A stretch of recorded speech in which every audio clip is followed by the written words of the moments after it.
You could never afford a dress like that anyway. That's what my daughter-in-law said to me. Right in the middle of the store, in front of everybody. My son stood right there and didn't say a word. I didn't argue. I didn't explain myself. I just sat there until 10 sleek black SUVs pulled up out front, and the first person who walked in called my name. You could never afford something like this anyway. Claire laughed loudly, twirling in front of the huge gilded mirror in that fancy boutique. Her voice cut right through the soft, elegant hush of the place like a knife. I sat quietly on the cream velvet sofa, hands folded calmly in my lap. My son, Ryan, stood just a few feet away, staring down at his expensive leather shoes, like they were the most interesting thing in the room. He didn't say a single word in my defense. Not one.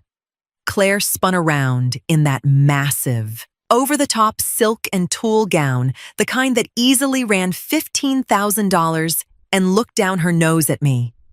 There's no point sitting here pretending you could even cover the veil. We both know your little retirement check wouldn't touch it. Ryan and I are going to have to foot the whole bill, even if it completely blows our budget.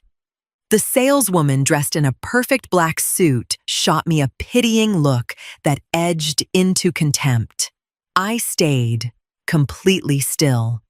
I took a slow, deep breath and felt this strange, crystal-clear calm settle over me. It wasn't the first time Claire had treated me like dirt. Ever since she and Ryan moved into the upstairs of my house 2 years ago, her condescending attitude had only gotten worse.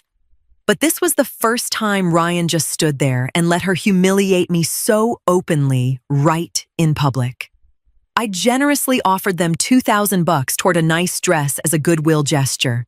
But no, Claire had insisted on dragging me to this overpriced place just to show me up. She figured I was some clueless widow pinching every penny just to get by. She had no idea that after my husband passed, suddenly, I hadn't sold our family transportation company. I'd kept it running quietly in the background, stepping back from day-to-day operations and letting capable people handle it. But the business was still mine. The humiliation hung thick in the air, and Claire was clearly eating up her little victory.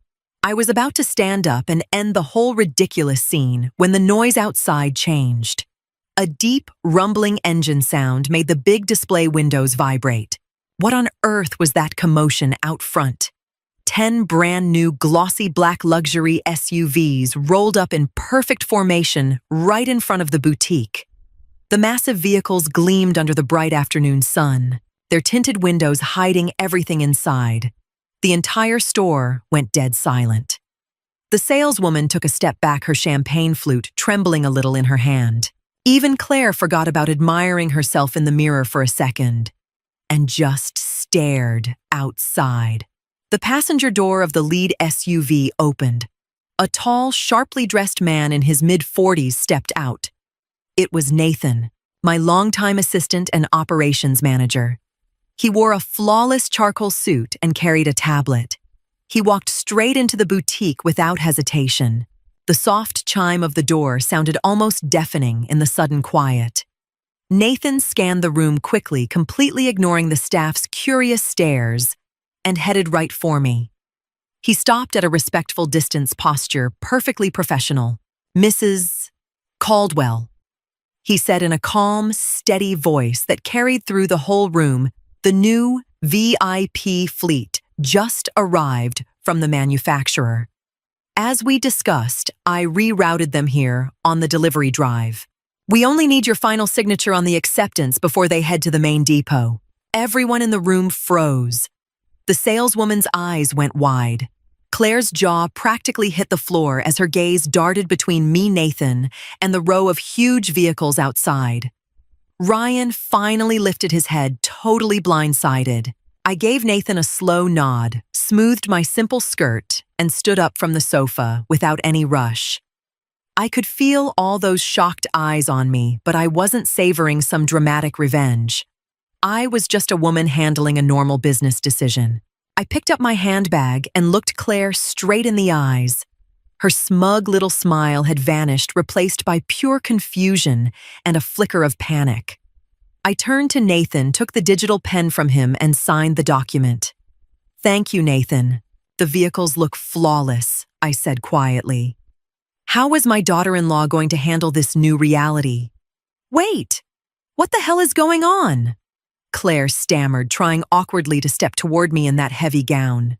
The expensive fabric rustled loudly in the silence. Ryan stared at me like he was seeing me for the first time in his life. "Mom, whose cars are those? What does this mean?" I looked at my son. No anger, no shouting, just a deep, almost tired clarity in my eyes. "That's the new fleet for my company, Ryan. The business you both thought I'd sold off and shut down years ago." I turned to the saleswoman who had suddenly shifted into this overly eager, almost groveling posture. "That dress really does look stunning on my daughter-in-law," I said evenly. "But like she already pointed out so clearly, my little retirement check won't cover it. She and my son will have to take care of the bill themselves. Have a nice day." With that, I turned away. Claire called something after me, her voice shrill and panicked, but I ignored it completely. Nathan held open the door of the lead SUV for me, and I climbed in. The heavy door closed with a solid, satisfying thud, shutting out the absurd scene in the boutique entirely. As we pulled away, I glanced through the tinted glass and saw Claire wildly gesturing at Ryan. On the drive to the office, I didn't think about the wedding dress or the stunned faces. I thought about my home. Ryan and Claire had been living rent-free upstairs for 2 years. They barely chipped in for utilities and treated my second car like it was theirs. I'd allowed it out of love for my son, hoping they'd save for their future. But today, I saw what they were really saving for flashy appearances on my dime. It was time to set things straight. Not with endless arguments, but with simple facts. I pulled out my phone, opened my banking app, and canceled the automatic transfer to our joint household account with 3 quick taps. How long would it take them to notice the money was gone? When I got home late that afternoon, the house was completely quiet. Golden sunlight from the setting sun poured into the hallway. I hung up my coat neatly and looked at the door leading upstairs. It had always stood open, a symbol of my endless, unconditional hospitality. That was about to change. I went to the little console table in the hall where we kept the spare keys and took the one for the upstairs unit. I slipped it deep into my pocket. From now on, there would be clear boundaries. Then I headed down to the basement. Over the past few months, Claire had quietly started filling my storage shelves with her endless online shopping haul shoes and seasonal decorations. It was my basement. I calmly and methodically moved all her boxes and packages out into the hallway right in front of their door. I didn't throw anything away or damage a thing, I just put my own space back in order. Once the storage room was completely cleared, I locked the door and took that key too. Back upstairs in the kitchen, I gathered up the shared grocery credit cards that had been lying carelessly on the counter. They were in my name, even though Ryan and Claire used them every day for their shopping. I cut them in half with kitchen shears and tossed the pieces in the trash. No explanations. No passive-aggressive notes. Actions speak louder and clearer than any words ever could. I made myself a cup of tea, sat down at the kitchen table, and felt the house already breathing easier, lighter, cleaner, more honest. I knew things were about to get loud. I knew Claire would try to regain control, but control only works when you create dependencies, and I was cutting every single one. At exactly 6 o'clock, I heard tires crunching on the gravel driveway. What would Claire say first when she burst through the door? The front door flew open, and sharp, angry footsteps echoed down the hall. "Is she here?" I heard Claire's shrill voice shaking with rage. Ryan muttered something I couldn't make out clearly, trying to calm her down. I took a slow sip of my warm tea and just waited. The kitchen door swung open hard, and Claire stood in the doorway, her face flushed red, with bottled-up fury. Ryan hovered behind her eyes, darting nervously around the room. I set my teacup down quietly and looked at them both, completely calm. I didn't offer her a seat. What the hell was that ridiculous show this afternoon? Claire burst out, not even bothering to greet me. She planted herself in front of my table, arms crossed aggressively. It wasn't a show, Claire. It was just my work day. I'm sorry it interrupted your fitting. I answered with a composure that clearly pissed her off even more. You just left us standing there. The saleswoman basically kicked us out because we couldn't pay for the dress on the spot. You could have at least said something. I did, I replied, matter-of-factly. I said I wasn't paying for it. You two are adults who want to get married. Adults pay for their own clothes. Ryan finally stepped forward. Mom, that was seriously embarrassing. We always thought you were barely getting by. Then you show up with a whole fleet of luxury SUVs. Why didn't you ever tell us you still owned the company? Because it's my private life and my business.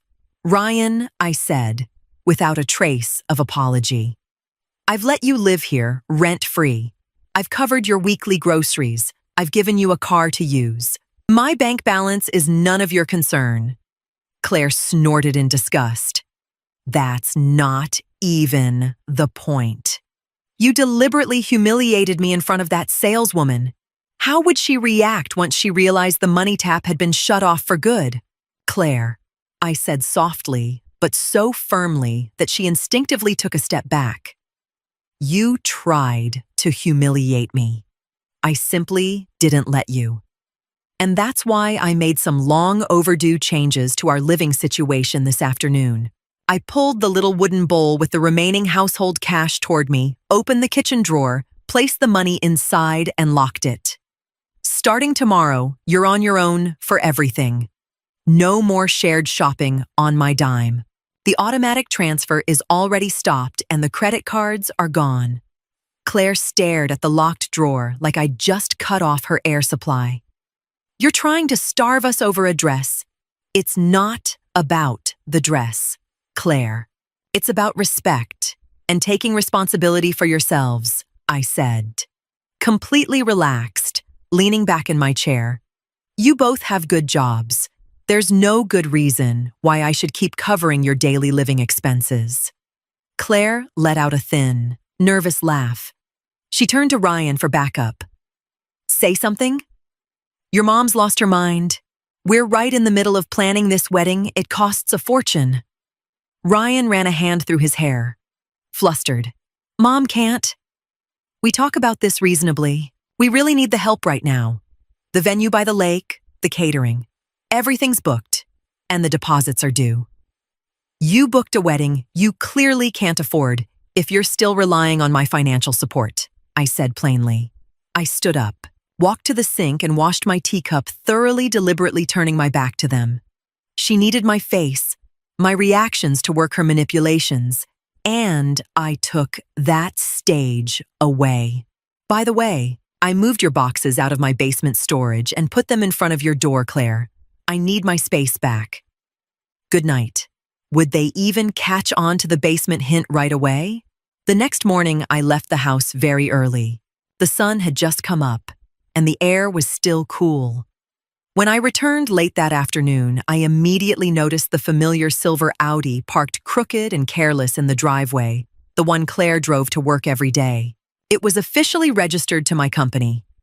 For 2 years, I'd quietly paid the insurance taxes and maintenance without complaint.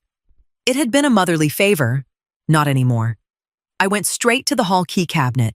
The spare key for the Audi was right where it always hung.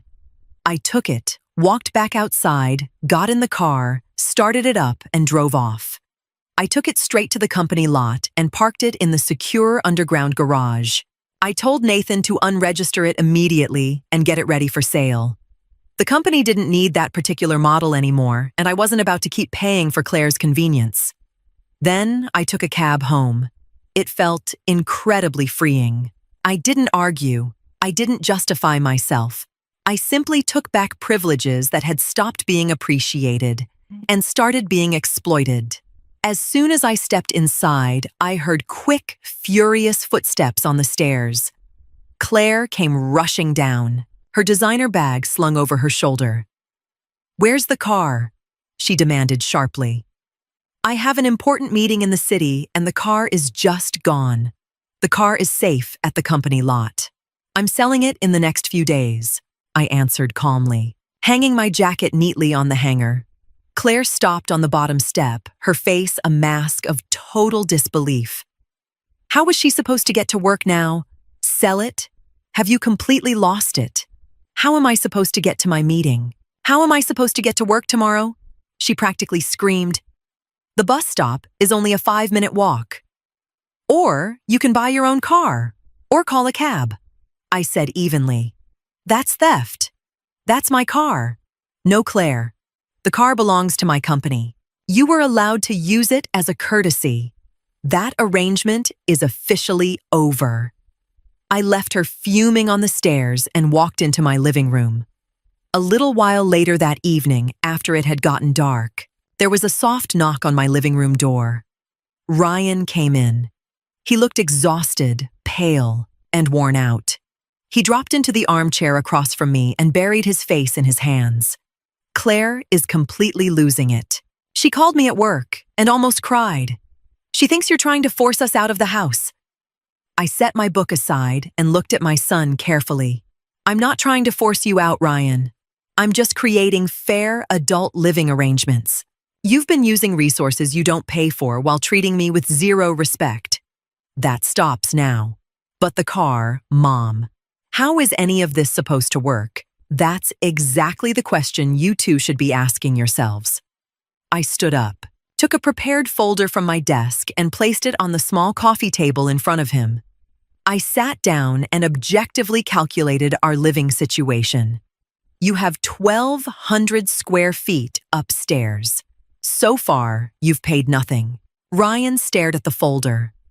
"What is this?" "It's a standard fair lease agreement," I said. "I'm not asking for anything outrageous, just the going market rate for the area, plus your share of utilities, like electricity, water, and heat. You'll be covering your own groceries and transportation from now on anyway." Would Ryan finally understand that real life had just started? Ryan swallowed hard, looking at the document with a mix of fear and disbelief. We can't afford this, Mom. Not with the monthly wedding payments. Claire wanted that super expensive dress, and the exclusive lakeside venue can't be canceled for free. That's a question of your priorities." I interrupted gently, but without any compromise. "Either you scale back your over-the-top wedding plans to match your actual finances, or you'll need to find cheaper housing. The lease starts the 1st of next month. I expect your final decision and signature by then." I picked my book back up and opened it. Ryan sat there silently for a long moment before he took the folder and left the room without another word. The next 2 days passed in a heavy, icy silence. Whenever we crossed paths in the hallway or driveway, not a single word was spoken. Claire avoided eye contact, her face stiff and cold. Through my kitchen window, I watched her walk grimly to the bus stop every morning, collar turned up against the chill. The many packages I'd moved out of the basement still sat untouched in their upstairs hallway, blocking the way. On the evening of the 3rd day, they both suddenly appeared together in my kitchen. Ryan held the lease folder in his hand. It clearly hadn't been opened. Claire stood beside him with her arms crossed, her expression flipping between pure defiance and raw, open desperation. "We've made our decision," Ryan said in a quiet, strained voice. He set the folder back on my kitchen table. "We can't possibly pay this rent, not without canceling the entire wedding. Claire refuses to change any of the plans." I looked at Claire. She quickly looked away. Her artificial house of cards built on status and arrogance had finally collapsed. When would they finally start packing? "That's your choice," I said, without the slightest trace of accusation. "I accept it. When exactly do you plan to move out of my house?" end of the month, Ryan answered defeated eyes fixed on the floor tiles. We found a small 2-bedroom apartment way out on the edge of town. It's tight, but we can swing it on our salaries. He looked at me, and for a brief moment I saw the uncertain little boy he used to be. I'm sorry, Mom. For everything. In the boutique. And after. It's not about apologies, Ryan. It's about you two living your own lives with your own money. I won't be the invisible ATM anymore. Claire let out a quiet snort, spun around, and stormed out of the kitchen.